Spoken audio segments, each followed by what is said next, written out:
आतंकवादी था उमर नबी, उसका एक पुराना वीडियो वायरल हो रहा है जिसमें वो साफ तौर पे ये कहता हुआ नजर आ रहा है कि उसने जो किया वो उसने बहुत अच्छा काम किया और वो शहादत है, एक तरीके से कुर्बानी बताई है उसने अपने इस काम को। क्या कहेंगे आप उसकी इस मानसिकता पर? तो मैं तो कहता हूँ, अकेले क्यों कुर्बानी दे रहे हो, अकेले क्यों शहादत को प्राप्त कर रहे हो, सारे इकट्ठा होकर के कुर्बानी दे दो, सारे होकर के जल पहुँच जाओ, अकेले क्यों जा रहे हो। इनकी मानसिकता को वास्प करके किस तरह से इनको किया जाता है, फिराइन बना जाता है। और ये सब देख रहे हैं हिंदुस्तान के लोग, हर तरह से लोग देख रहे हैं कि इन्हीं के समुदाय के लोग, ये इन्हीं समुदाय के लोग आकर के यहाँ खड़ा होकर के बात करते हैं रोजगार, बेरोजगारी, महंगाई। अरे उसको कौन सी महंगाई मार गई थी, उन जिहादियों को, उन डॉक्टरों को कौन सी महंगाई मार गई थी। 5-5 लाख रुपए सैलरी ले रहा था, अच्छे यूनिवर्सिटी में पढ़ा रहा था, उसे क्या ज़रूरत थी भाई। इससे बड़ा रोजगार होगा क्या।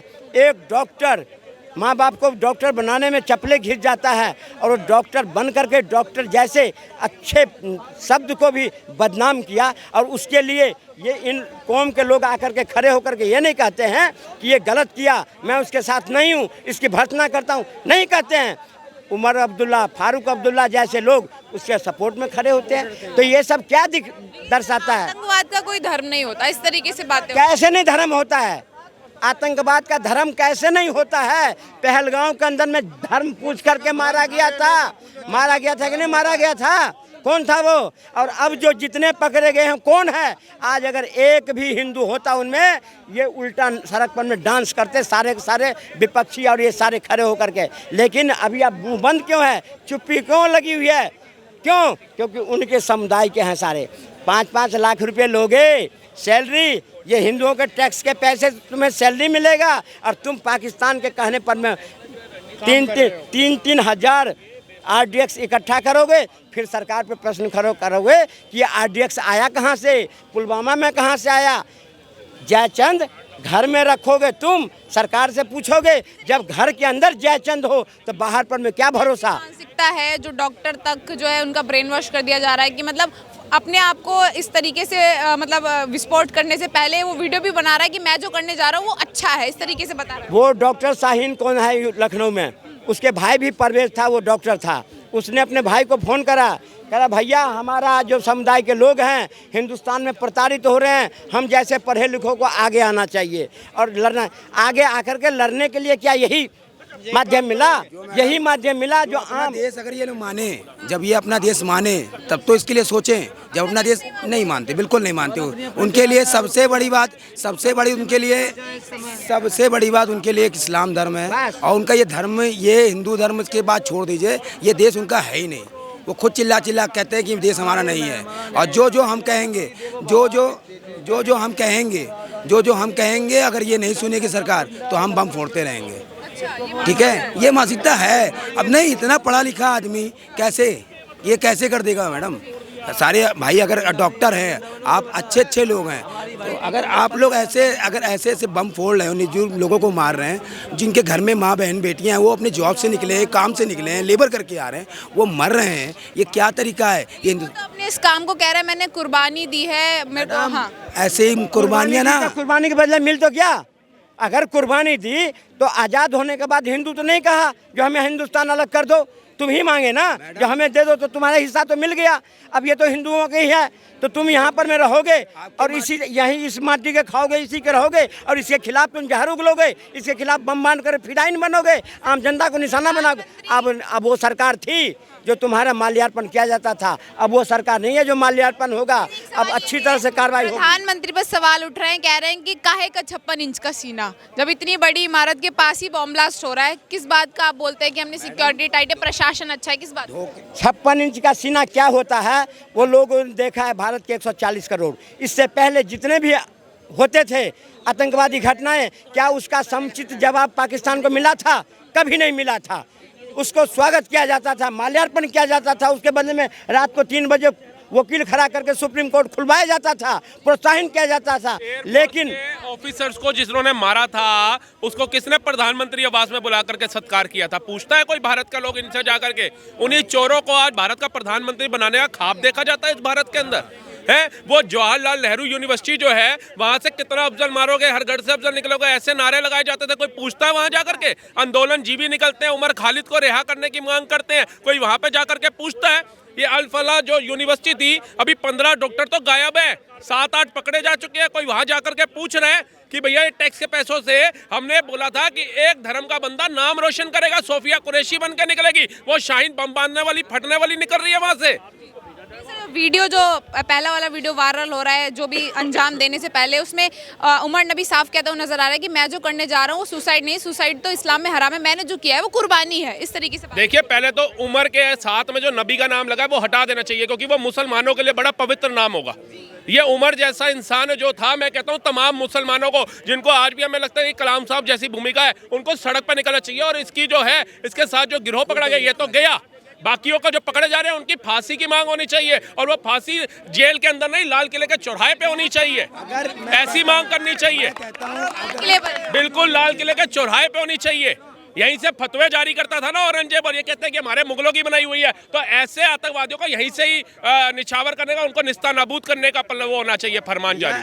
सर एक सवाल ये भी है, डॉक्टर्स जो इतने पढ़े लिखे होते हैं, MBBS तक, मतलब इतनी जो हाई क्लास प्रोफाइल होती है उन लोगों की, उन तक का ब्रेन वॉश हो जा रहा है, ये कैसे? क्या अफजल गुरु का नहीं हुआ था ब्रेन वॉश? बोलोगे आप? उनको दूध पीते बच्चे थे, दूध पीते बच्चे को भी पता होता है कि माँ का दूध पी कौन सा है और ये गाय भैंसों का बोतल वाला कौन सा है, हटा देता है वो छोटा सा नवजात शिशु भी, उसे भी माँ के दूध की पहचान हो जाती है। इनको क्या पढ़ लिख करके अफजल गुरु कसाबी अनएजुकेटेड लोग थे जो बम बांध के फटने का काम करते थे, तो आज कौन सा नया काम इन्होंने किया है? और मैं कहता हूँ क्यों इनको टैक्स के पैसों पर दिया जाता है? ऐसे लोगों पर जब क्वेश्चन मार्क खड़ा होता है तो क्यों कहा जाता है हमें शक की नजर से देखा जा रहा है? जब तुम काम ऐसा करोगे और उसके खिलाफ जब लोग नहीं निकलेंगे तो आवाज उठेगी। उमर खालिद के लिए जंतर मंतर भरा जा सकता था, तो क्या इनकी फांसी की मांग को लेकर के अलग समुदाय के लिए जंतर मंतर नहीं भर सकते थे?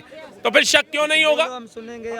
एक सवाल ये भी है, डॉक्टर्स को लेके अलग तरीके की प्रतिक्रिया बनाई गई, कह रहे हैं कि डॉक्टर्स पर भरोसा नहीं करना चाहिए, धर्म देख करके डॉक्टर्स के पास जाओ। क्या वाकई की डॉक्टर्स जैसी छवि को और एक आतंकवादी की छवि को जोड़ के देखा जाए, ऐसा उचित होगा? देखिए, ऐसा सोचना गलत है, लेकिन हम ये कहते हैं कि डॉक्टर समाज जो समुदाय है, डॉक्टरों का भी तो संगठन होता है ना, वो इनके खिलाफ आवाज क्यों नहीं उठाते? क्यों नहीं कहता है कि भैया ये ऐसे लोग थे अल फलाह यूनिवर्सिटी के अंदर, उन्होंने 15 डॉक्टर भी गायब है, 7-8 पकड़े जा चुके हैं। सोचिए जब उन्होंने 20-25 लोगों को अपने अंदर ले लिया, अपनी बातों में जज्बातों में ले लिया, तो और ना जाने कितने लोगों से इन्होंने कांटेक्ट किया होगा। तो वक्त रहते हैं जब कश्मीर में बैठे एक पुलिस ऑफिसर इसकी तहकीकात करते करते यहाँ फरीदाबाद तक पहुँच सकते हैं, तो क्या ये लोग सलाह नहीं दे सकते थे? पुलिस को इतला नहीं कर सकते थे कि भैया अल फलाह यूनिवर्सिटी के अंदर ऐसे ऐसे चीज रचाई जा रही है? क्यों नहीं दी गई थी? महबूबा मुफ्ती पॉलिटिकल पार्टी की लीडर है, वो कह रही हैं कि घर जो ध्वस्त है पुलवामा में, उसे जब गिराया गया उमर नबी का, तो कह रही हैं कि आप जो है जो आतंकवादी उनको सजा दीजिए, घर वालों को, परिजनों को दिक्कत क्यों कर रहे हैं? क्या आपको नहीं लगता कि परिवार का भी कहीं ना कहीं हाथ होता है कि उनका घर का बच्चा क्या कर रहा है क्या नहीं? बिल्कुल मैडम, आज आप ये देखिए जितने लोग खड़े हैं, अगर एक माँ बच्चा घर में बता करके ना जाए, बिन बताए 2 घंटे के लिए लापता हो जाए ना, तो माँ के गले से निवाला नहीं उतरता है, सांस सूख जाती है माँ की। इनके बच्चे सालों, 6 महीने, 8 महीने, साल तक घरों से बाहर रहते हैं, इनको कोई फुर्सत ही नहीं है पूछने की क्या कर रहा है क्या नहीं कर रहा। ये जो RDX अमोनिया नाइट्रेट जो पकड़ा गया फरीदाबाद के कॉलेज में, हमें कई कॉलेज में जब इलेक्शन हुए हमने जाने की कोशिश करी, जब सिंगर आते हैं बड़े बड़े, हमें तो बिना आइडेंटिटी कार्ड के नहीं जाने दिया जाता था। इसके अंदर इतना बड़ा अमोनिया लेकर के वो घुस गए, RDX बना के छोड़ दिया इन्होंने, तो किसी ऑफिसर ने, किसी वहां के सिक्योरिटी गार्ड ने, किसी ने नहीं देखा कि इतना कैसे इकट्ठा किया जा रहा है वहां पे। ये कोई तो नई चीज सुनने को मिल रही है भारत के अंदर। देश का विपक्ष और तमाम इन्फ्लुएंसर जो सरकार की बुराई करते रहते हैं, उनमें से किसी ने सरकार को अप्रिशिएट नहीं किया है अभी तक कि सरकार ने आतंकवादियों के खिलाफ जो एक्शन लिया, प्रशासन ने जो एक्शन लिया, वो काफी अप्रिशिएट करने वाला, किसी ने नहीं बोला। क्या कारण है? देखिए, उनका वोट बैंक है। जो लोग उन बंदों के लिए राम को गाली दे देते हैं, डेंगू मलेरिया एड्स से कंपेयर कर देते हैं, जो राम मंदिर को काल्पनिक बता देते हैं, जो महाकुंभ को काल्पनिक बता देते हैं, वो लोग, आपको लगता है कि इन लोगों का अपनी जुबान पे नाम लेंगे, उन्होंने अपना वोट बैंक घटाना है? लेकिन उनको ये समझ आ जानी चाहिए कि महाभारत जितने क्षेत्र के लिए हुई थी, आज वो सारा क्षेत्र भारत के अंदर है, बटा नहीं है। पाकिस्तान या अफगानिस्तान में नहीं गया, वो आज भी भारत में है। और भारत की संस्कृति का जो पूरा चाह रहा है ना, चाहे वो नेता हो चाहे अभिनेता हो, वो निस्ता नाबूद हो रहा है। जा करके देख लो, यदुवंशी अपने आप को कहने वाले लालू का परिवार आज खत्म की कगार पे आ गया। उसकी खुद की बेटी जिसने किडनी दी अपने बाप को, जिसने सेवा करी, जिसने सारा योगदान अपना दे दिया पति और बच्चे छोड़ करके, कल रात को उसको घर से मार के निकाल दिया गया। जिस भाई ने सिर्फ महादेव का नाम ले लिया, जिसने कह दिया मैं महादेव का भक्त हूं, उसको घर से निकाल दिया गया। आज उस महादेव के भक्त की फिर भी लोग उसको प्रशंसा कर रहे हैं, तेज प्रताप की।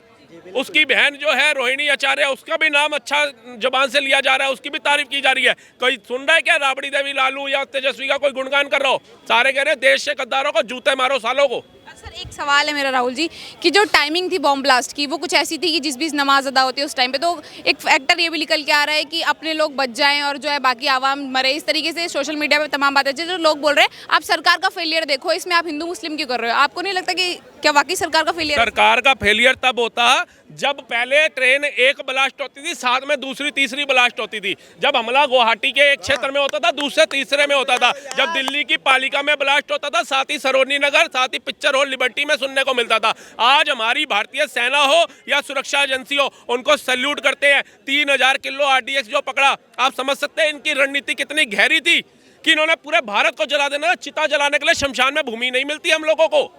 आज कहीं ना कहीं भारत के प्रधानमंत्री जिन्होंने 11 साल के अंदर ये दिखा दिया था कि ना खाऊंगा ना खाने दूंगा और आतंकवादियों को सही जगह पहुंचाऊंगा, घर में घुस के मारूंगा, उन्होंने साबित करके दिखाया ना।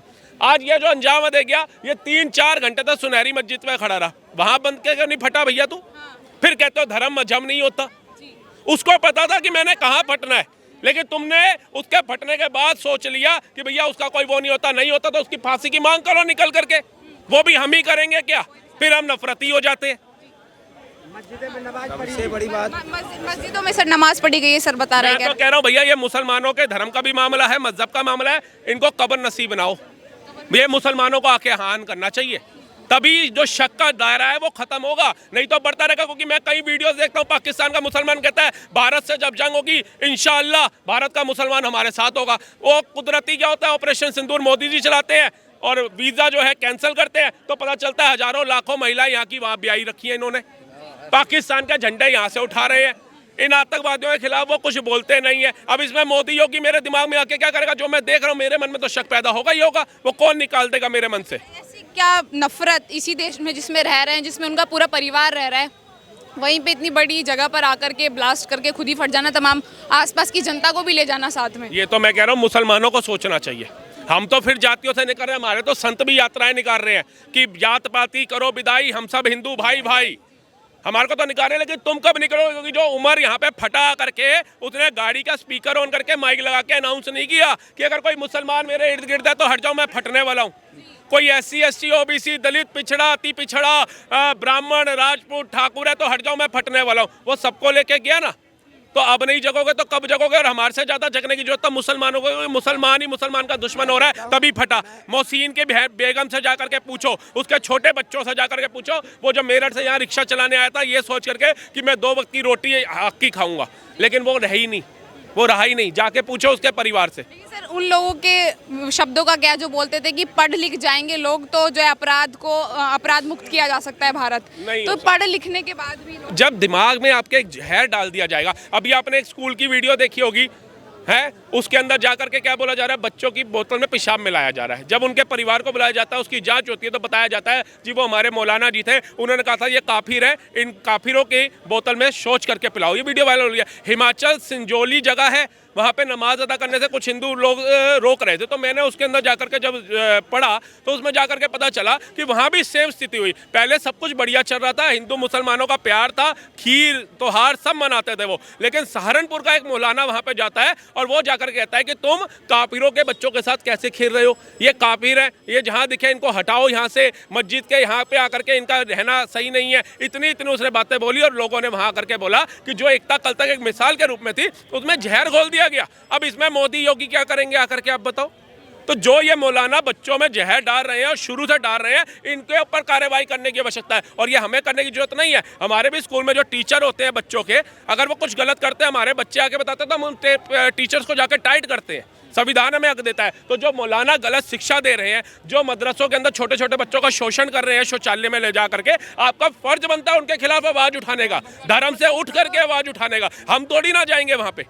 तो जब आप आवाज नहीं उठाओगे फिर कहोगे भैया शक की नजर से क्यों देखा जाता है, तो शक की नजर से तो देखा जाएगा। आखिरी सवाल राहुल जी, कहा जा रहा है कि मतलब इंटेलिजेंस से पता लगा है कि ऐसे बॉम्ब ब्लास्ट 30 से 35 जगह वो लोग करने वाले थे, हालांकि कंट्रोल कर लिया गया, लेकिन वो लोग जो जाके इस काम को अंजाम देने वाले थे वो अभी भी खुले घूम रहे हैं, उनको क्या चेतावनी देना चाहेंगे आप यहाँ से? भैया खुले घूमने से अच्छा है कि अपने आप को सौंप दो सरकार को, क्योंकि जब अपने आप सौंपोगे तो शायद हो सकता है थोड़ा रहम मिल जाए, नहीं सौंपोगे तो वो बर्फ की सिल्ली पे पिक्चरों में देखते हो ना, लिटा करके नंगा करके पीछे लाल मिर्चें डाली जाती है, फिर समझ आता है हम क्या कर रिया था, हम किसके लिए फट रिया था और कितनों को लेके फट रिया था, सब नजर आ जाएगा। बहुत बहुत धन्यवाद।